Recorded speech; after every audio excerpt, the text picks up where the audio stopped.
Okay, so this is the stage where it doesn't tell me that we're actually live. It actually claims it's preparing to go live. And then, yeah. Okay, so now we're live. Hello, and welcome to Tea and New Book Tuesday. I'm Lisa. I will be your librarian today. Where is my Zoom? There's my Zoom. Okay, for today, we're going to talk, as always, about books that the Mobile Public Library has put on pre-order that you can put on hold now. We're still doing April. No, we're doing March. So we're finishing up March, actually. Let me share my screen with you so you can see what I want to talk about today. There we go. Move this around and hit that button and hit this button. And then we have Tea and New Book Tuesday. So today we're going to talk about, I'm going to do an update on audiobooks. And I think I have a bunch, yeah, okay. So the books I've already talked about that will be available on audio. Then I'll talk about some more romances that are coming in March, some science fiction, fantasy, and horror as well. I wanted to let everybody know that we're continuing our outdoor movie series. This Friday, we're going to show Hidden Figures, which is at this point a classic. We're also talking about maybe doing a little story time before it because there's a children's version of the book that is especially good. But that will be Friday at 6:30 in the Ben May, Maine parking lot if you're interested in coming. So nice right now. I'm kind of hoping this weather holds until Friday because that would be lovely. Okay, so I haven't seen you in 2 weeks because last week we were closed for Mardi Gras, and I thought, oh, I'll finish the stand before the next episode. I haven't finished the stand. Matter of fact, they've made it to Boulder, so I'm at least that far in. But it's a very long book. And I have 3 not yet released books sitting on my Kindle waiting to be read. So I will be finishing that up hopefully soon. For today's giveaway, I've decided to give away my copy of Paul Tremblay's Survivor Song. I picked this up at the Public Library Association conference in Nashville. It's about a doctor who is frantically rushing her pregnant friend to the hospital in the middle of a pandemic. So very resonant right now. And it's very Paul Tremblay if you've read his stuff. He really likes the situation to remain fluid and not fully defined throughout the entire book. And then he never really gives you a definitive answer to what's happening. So if you're into that, if you like a little ambiguity, check out Paul Tremblay. And if you want to win Survivor Song, put I want to win in the comments and your MPL location you would prefer for pickup. I will pull that winner on Saturday morning probably. Okay, so here's a bunch of prominent books that are coming out on audio in March, and we are buying the audiobook in addition to the book. All right, on March 2nd, which the audiobook may not be available by March 2nd, but this is when the book comes out. March 2nd, Laura Willig's Band of Sisters comes out, and later by Stephen King. It's a relatively short book by Stephen King, unlike The Stand. On March 9th, Kate Quinn's The Rose Code comes out, and How Beautiful We Were by Imbolo Mabu. Maybe, possibly. On March 16th, No Pain, No Gains, which is nonfiction and is by Chip Gaines. On March 23rd, 2 more fiction titles, Lisa Scolatine's Eternal and Every Value Break by Peter Swanson. I forgot to say my tea of the day, but I'm double fisting it on tea. I have my Tazo glazed lemon loaf in here, which is herbal and therefore has no caffeine, and my Golden Peak, which I don't mind Golden Peak, but this is sweetened and I don't really like their sweetened, but I need it for the caffeine so that I do not appear as a dead fish on camera. Okay. And on March 30th, another nonfiction, Elizabeth and Margaret by Andrew Morton. All right, let's move on to romance for romantical times. All right. First up, we have a collection of short stories by three prominent faith and romance authors. So Amish Midwives, 3 stories by Amy Clipson, Shelley Shepherd Gray, and Kelly Long. It is 3 stories from best-selling authors who often write Amish fiction. And it's all centered around Amish midwives, obviously. I think if you like any of these 3 authors, you should go ahead and put this on hold. Obviously read the story written by your favorite author, but maybe the other 2 as well, because you might find somebody else you really like. And all 3 of these authors are pretty popular here. That comes out March 2nd, if you're interested. Okay. I wasn't going to do the synopsis of the stories for the 3 stories, but I'll do it for the rest of the novels. The Wedding Game by Megan Quinn. This is about an Etsy crafting expert person who is battling a jaded divorce lawyer on a wedding-themed reality show. The reality show has people sort of crafting their weddings, like doing a DIY wedding setup for a loved one. And they both have a loved one getting married, so that's how they both end up on the show. But they're both highly competitive people, and they may find, as they're trying to frantically compete with each other, that they are also accidentally falling in love. Tons of early reviews. They seem to really like it, and it came in just under 4 stars on Goodreads. If you're interested in The Wedding Game by Megan Quinn, it comes out March 1st. All right, Everything After by Jill Santopalo. So 15 years ago, Emily, our main character for this book, she gave up her 2 passions, music and Rob. Now she's a psychologist who's helping college students. She has a husband and a seemingly perfect life, but all of that suddenly gets turned upside down. And then she hears a familiar voice on the radio that is singing about the woman who got away. And of course, it's Rob. So this is a woman torn between 2 men love story, novel storyness. Where am I? I'm on everything. There aren't a ton of reviews, but what was there was really positive. If you're interested in Everything After, it comes out March 9th. The Dating Plan by Sarah Desai. Daisy Patel, our main character for this book, has her life all planned out, and it does not include a boyfriend or husband. Her family, who are, I believe, Indian, based on the name Patel, don't agree with this and won't leave her alone on the subject. Meanwhile, Liam, who is her best friend's brother, broke her heart when they were teenagers. The 2 of them concoct a plan to solve problems with her family and in his life to do with an inheritance by forging a marriage of convenience. But first, they're going to pretend to date to legitimize the fake marriage. She may discover, of course, that the sparks are still there between her and Liam. There were tons of early reviews who really love this book. It came out with a rating at 3.79 on Goodreads, which is pretty good. If you're interested in The Dating Plan, it comes out March 16th. All right, Meet Me in Paradise. So Marin's mother, Marin, our main character for Meet Me in Paradise, by Libby Hoopsher. Marin's mother died while on assignment as a journalist. And as a result of it, Marin has developed kind of a phobia about traveling. Her sister, who's gone the opposite route and travels all the time, convinces her to go on a spa weekend on an island. And then everything with the trip goes wrong, and her sister doesn't even get there.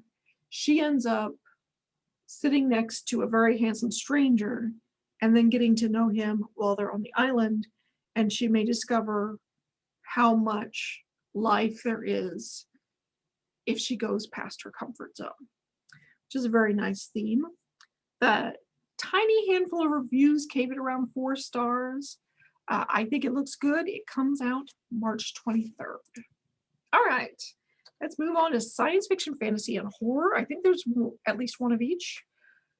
Starting with Clara and the Sun by Kazuo Ishiguro, I think. Okay. The author won the Nobel Prize for Literature. This is his first novel, Past There. And it has, I think, what sounds like a sweet setup. Clara is an artificial friend, and she's sitting, I think, in a store window, waiting to be bought by someone. So we're in her internal thoughts and her observations of the people around her and human behavior, and going over how much she wants someone to choose her. I would assume this will be an expertly told story. It may lean towards literary, given that the author won the Nobel Prize, but I don't know that for sure. So don't let that deter you, or don't consider it a guarantee if that's something you enjoy. Having said that, the handful of early readers liked it and gave it 3-ish stars. It comes out on March 2nd. All right, Machinehood by S.B. Divya. In the near future America, humans are dependent on pills, both for health reasons, but also because they need to compete with artificial life in order to get work, because it's a very gig economy in this story. A terrorist group attacks the pill companies and effectively stalls or stops their production, which of course sends millions of people into withdrawal. Welga, our protagonist for this, is a bodyguard who was about to retire when she gets pulled into this investigation. She needs to find out who this is and how she can stop them. The handful of reviews or ratings that this was given on Goodreads put it at about 4 stars. I think it looks interesting. Machinehood, if you're interested in it, comes out March 2nd. All right, Dead Space by Kaylee Wallace. This is another one that deals with a terrorist attack.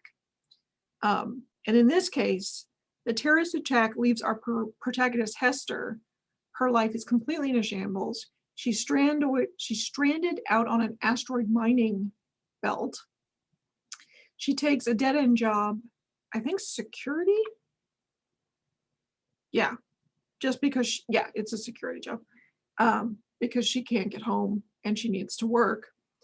But another survivor of the same terrorist attack contacts her and tells her he has more information. He's then brutally murdered. She gets pulled into that investigation as well, because she wants to know, obviously, what he was going to tell her, and she still wants to know what happened in that original terrorist attack. There are too few reviews to note on this one, but if you'd like to give it a try, Dead Space comes out March 2nd. All right, The Counselor. So now we're going into fantasy, or more specifically, high fantasy or epic fantasy, which somebody asked me what that meant, I think a month ago, the last time I did fantasy.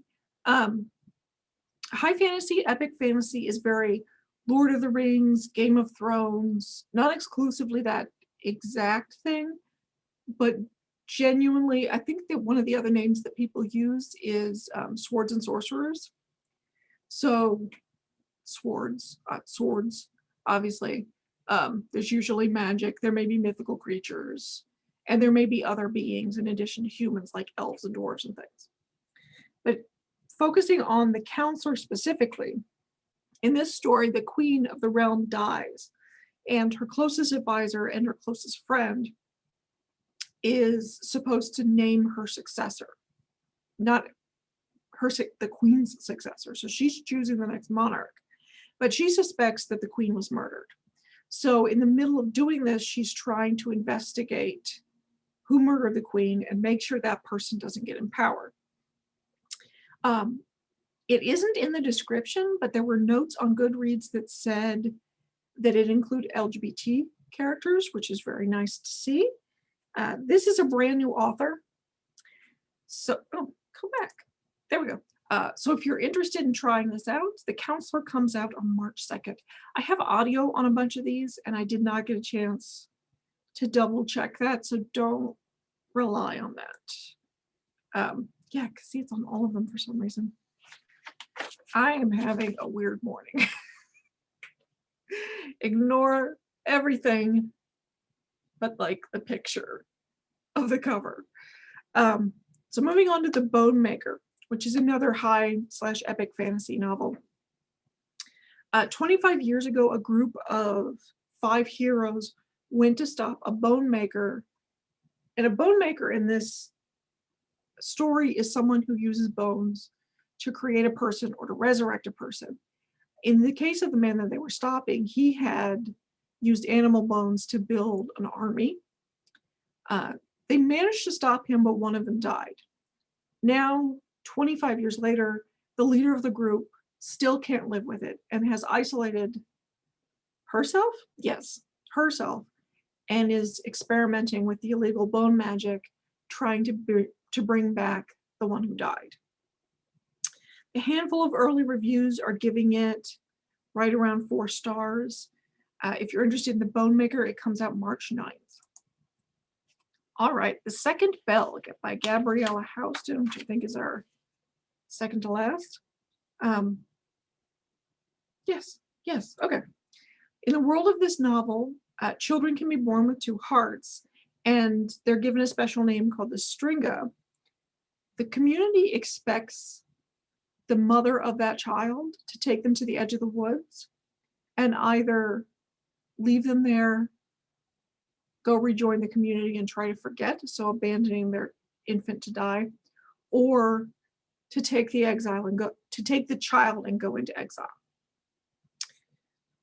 This story is about Salka, who is one of the children with 2 hearts.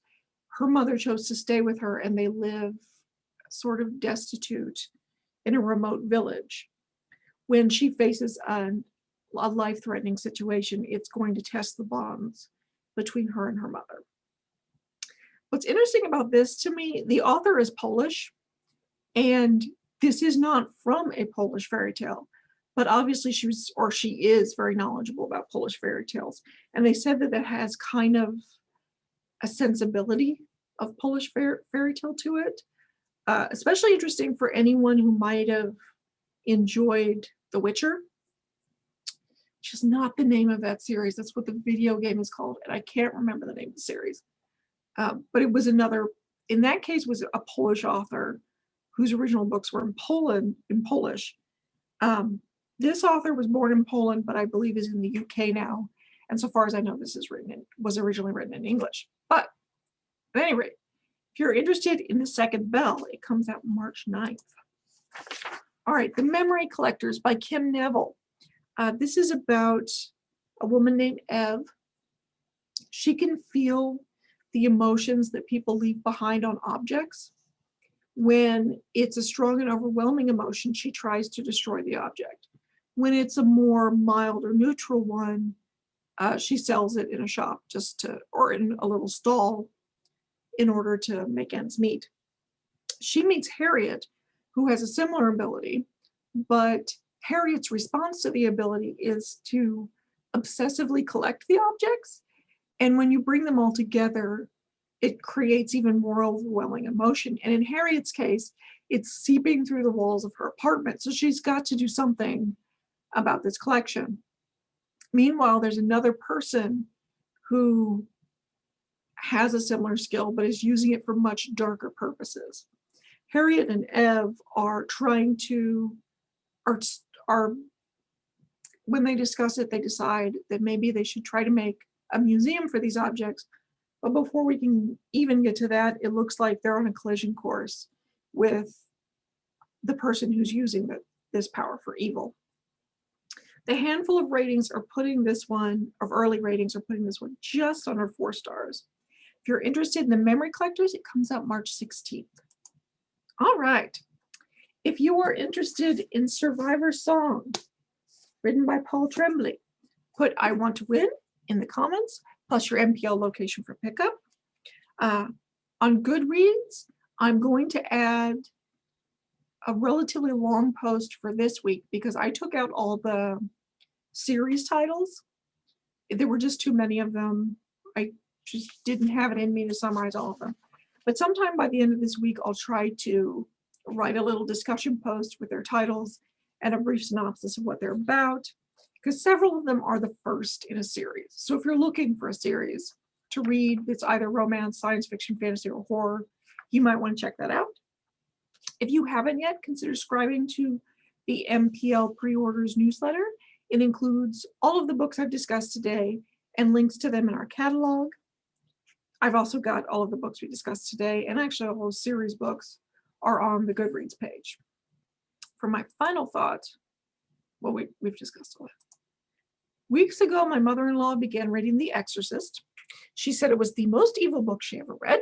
So evil, in fact, she couldn't finish it. Took it to the beach and threw it in the ocean off a fishing pier. I went and bought another copy, ran the faucet over it, and left it in the night table drawer by her bed. I'm going to hell. I thought that worked for our horror week. All right. Have a good week, guys. I will see you next week where we will start on April. Thank you for watching. Bye.